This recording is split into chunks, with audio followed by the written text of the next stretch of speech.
Podcast. My name is John Peoples. I'm a communications 110, which is public speaking. Today we're doing a persuasive action analysis speech. The topic of the day is voting. I want you to vote. We'll start talking about the importance of voting along with these statistics. We'll get in detail with the genders, who vote the most, the age range, the education level, and the amount of money people make.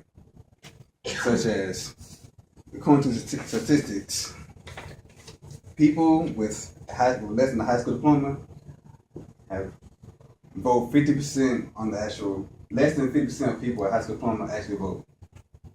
But the contrary, people who have bachelor's or advanced degrees such as masters, 81 to 85% of these people vote, which shows that people who have more education are more in tune to voting, they care more about, or people who have less than high school diploma just may not have enough time, or they just don't really care.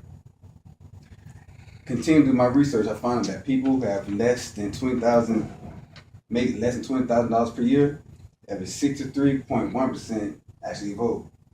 I see a continuing trend going. It seems like the people who need to vote more, or the government can do more, doesn't vote as much.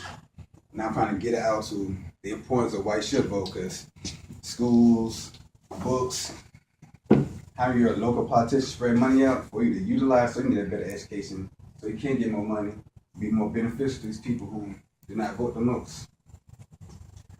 Come to find out that people who make $75,000 to $100,000 a year, it's an 85% personnel who actually vote, and this includes state as well as presidential elections.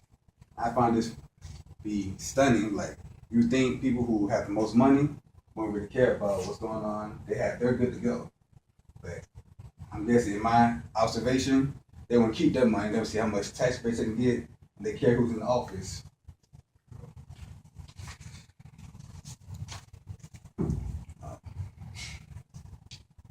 The age range who votes the least, which probably should be the highest, from 18 to 24, is a 57.5%. So teenagers and young adults from age 18 to 24 are the least counted voted people. Whereas a studying people from 65 to 74 is at 80.4%, which is distraught. But you are eligible to vote once you turn 18. And once you graduate high school, you should feel like an adult, have a say-so who controls your dollar bills and makes jobs more available to the area. But as the young people, are not taking advantage of that. Whereas older people, I guess, who have learned more or have been through times and been through job difficulties, are taking full advantage and voting so they can have a say-so. And we should definitely spread the word out so that we can take more advantage of this. Because for our state politicians to distribute money out, they have to get permission from their above peers who control the southeastern region, the northeastern region, the northwestern, the southwestern. But before they get this authority, they have to go to the House of Representatives, the Senate, and all this is delegated down from the president. It's a trickle effect. So we're not talking to our proper representatives. That's going to change. We're going to continue to have our tax money go towards roads that continue to not get built, education, schools that have books being 20 plus years old, faculties and gymnasiums that just cause more harm than good. So we got to get out and vote so we have a better say-so about what we cannot do as far as our children, ourselves, and our jobs, and so on and so on. The Asian community, which is considered more intelligent ethnicity, only has a 55% voting range, whereas the black and white is both at 72.5 and 78.6. So it's not a ethnicity that's not going out there, it's an age group and more of a financial gain. Going through my research, I'll pass this out later on so you can actually follow what I'm going through. But if you want to find out for yourself, there's your website you can go to, which is statisticsbrain.com, USA.gov, USelectionatlas.org. stateofmode.com, Democrats.senate.gov, Republicans.senate.gov. So after doing research from these 5 websites, I wonder why people wouldn't vote for certain reasons. You have 20% saying that they were just too busy or have conflict of schedule, which is, that's one time you should actually make time to actually go vote, so you put input on what's not going on. The following one was illness or disability, which is agreeable. You can't really make time for that or take a break from what you're doing. But a good 15% said they just didn't care and it won't make a difference. So if y'all want to look at the statistics for yourselves and pass amongst your people,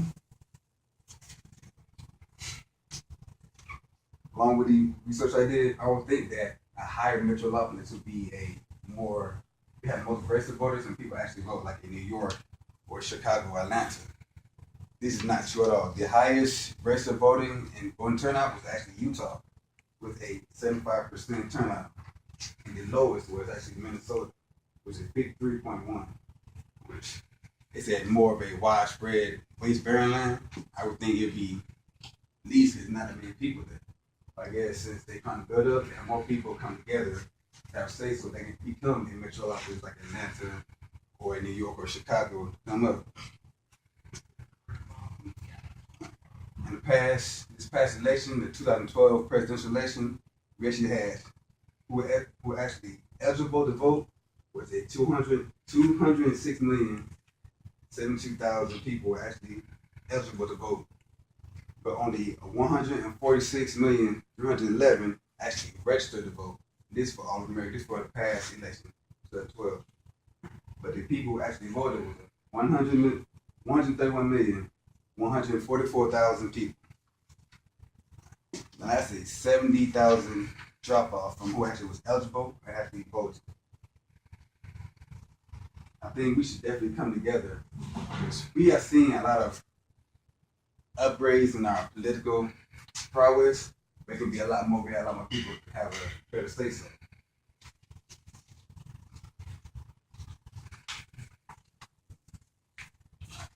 Going to the next topic.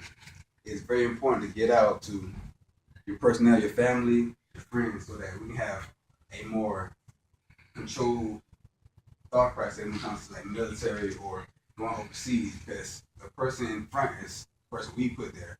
So we can't really complain about it if we're not getting out to the proper personnel. In conclusion, I just want to restate that you can follow my words, my research with statisticsbrain.com, USA.gov, USelectionatlas.org, stateofmode.com, Democrats.senate.gov, Republicans.senate.gov. In conclusion, that is it for me.